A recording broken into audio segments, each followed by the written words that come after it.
चैत्र मास की कामदा एकादशी का महात्म्य। युधिष्ठिर जी ने पूछा, वह वासुदेव आपको नमस्कार है। अब मेरे सामने यह बताइए कि चैत्र शुक्ल पक्ष में किस नाम की एकादशी होती है। भगवान श्री कृष्ण बोले, राजा एकाग्रचित्त होकर यह पुरातन कथा सुनो, जिसे वशिष्ठ जी ने दिलीप के पूछने पर कहा था। दिलीप जी ने पूछा, भगवान मैं एक बात सुनना चाहता हूँ, चैत्र मास के शुक्ल पक्ष में किस नाम की एकादशी होती है। वशिष्ठ जी बोले, राजन चैत्र शुक्ल पक्ष में कामदा नाम की एकादशी होती है। वह परम पुण्यमयी है। पाप रूपी ईंधन के लिए तो वह दावा नल ही है। प्राचीन काल की बात है, नागपुर नाम का एक सुंदर नगर था, जहाँ सोने के महल बने हुए थे। उस नगर में पुंडरीक आदि महाभयंकर नाग निवास करते थे। पुंडरीक नाम का नाग उन दिनों वहाँ राज्य करता था।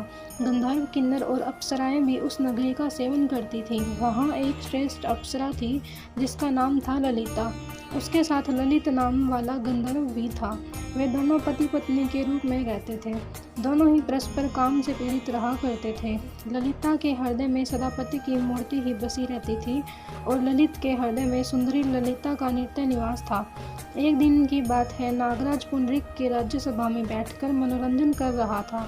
उस समय ललित का गान हो रहा था, किंतु उसके साथ उसकी प्यारी ललिता नहीं थी। गाते गाते उसे ललिता का स्मरण हो गया, अतः उसके पैरों की गति रुक गई और जीभ लड़खड़ाने लग गई।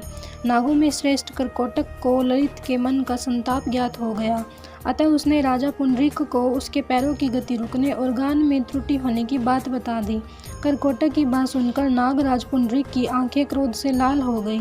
उसके गाते हुए कामातुर ललित को शाप दिया, दुर्बुद्धि, तू मेरे सामने गान करते समय भी पत्नी के वशीभूत हो रहा है, इसलिए तू राक्षस हो जा।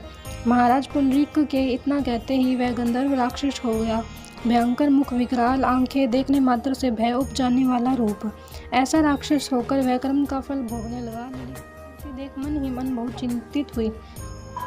ललिता अपने पति की विकराल आकृति देख मन ही मन बहुत चिंतित हुई।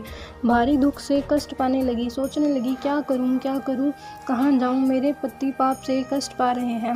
वह रोती हुई घने जंगलों में पति के पीछे पीछे घूमने लगी। वन में उसे एक बहुत सुंदर आश्रम दिखाई दिया, जहाँ एक शांत मुनि बैठे हुए थे। उनका किसी भी प्राणी के साथ वैर विरोध नहीं था। ललिता के शीघ्रता के साथ वहाँ गई और मुनि को प्रणाम करके उनके सामने खड़ी हुई। मुनि बड़े दयालु थे। उस धूल दिखिन को देखकर वे इस प्रकार बोले, शुभे, तुम कौन हो, कहाँ से आई हो, मेरे सामने सच सच बताओ। ललिता ने कहा, महामुनि, वीर धनवा नाम वाले एक गंधर्व है, मैं उन्हीं की महात्मा की पुत्री हूँ।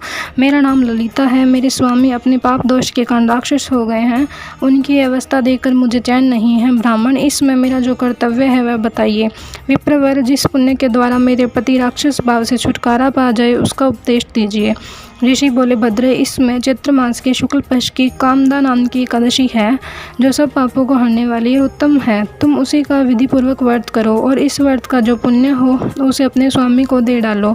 पुण्य देने पर क्षण भर में ही उसके श्राप का दोष दूर हो जाएगा। राजन, मुनि का ये वचन सुनकर ललिता को बड़ा हर्ष हुआ। उसने एकादशी को उपवास करके द्वादशी के दिन उस ब्रह्म ऋषि के समीप ही भगवान वासुदेव के श्री विग्रह के समक्ष अपने पति के उद्धार के लिए वचन कहा। मैंने जो ये कामदा एकादशी का उपवास व्रत किया है, उसके पुण्य के प्रभाव से मेरे पति का राक्षस भाव दूर हो जाए।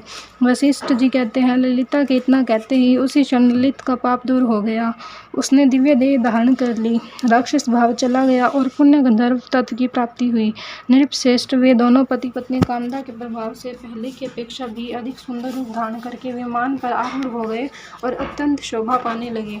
यह जानकर इस एकादशी व्रत का यत्नपूर्वक पालन करना चाहिए। मैंने लोगों के हित के लिए तुम्हारे सामने इस व्रत का वर्णन किया है। कामदा एकादशी ब्रह्म हत्या आदि पापों द्वारा पिशाचत्व आदि दोषों का भी नाश करने वाली है। राजन, इनके पढ़ने और सुनने से वाजपेय यज्ञ का फल मिलता है।